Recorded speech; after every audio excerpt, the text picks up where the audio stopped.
Today I will be giving a small message to you all. අද මම කුංචි පණිවිඩයක් ඔබ හමුවේ බෙදා ගන්නවා. Today I will be talking about temptation.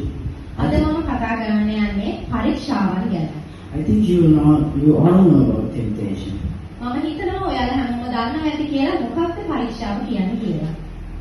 Because there are many temptations in our day-to-day lives. මොකද අපේ ජීවිතයේ එදිනෙදා අපේ දවස්වල අපිට ගොඩක් පරීක්ෂාවන් වලට මුහුණ දෙන්න වෙනවා. Many say that it's hard for them to overcome their temptations. ගොඩක් අය කියනවා ඒ පරීක්ෂාවන් වලට මුහුණ දෙන්න එක ගොඩක් අමාරු දෙයක් කියලා. But in John chapter 16 verse 33, God says, නමුත් ජෝහාන් 16:66 කියනවා in the world you will have මම ලෝකය අභිබවා ජයගතිමි පතාලසේක. temptation is not only for us, even Jesus had temptations.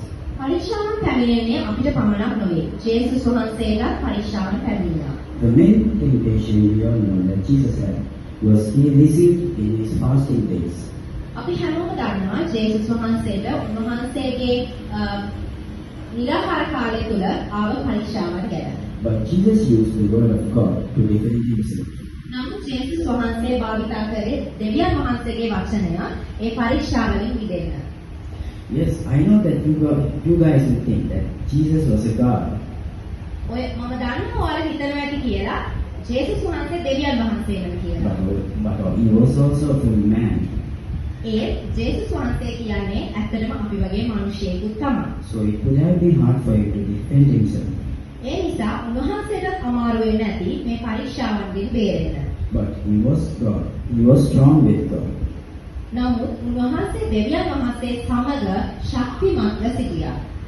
There will be many temptations in our day-to-day life.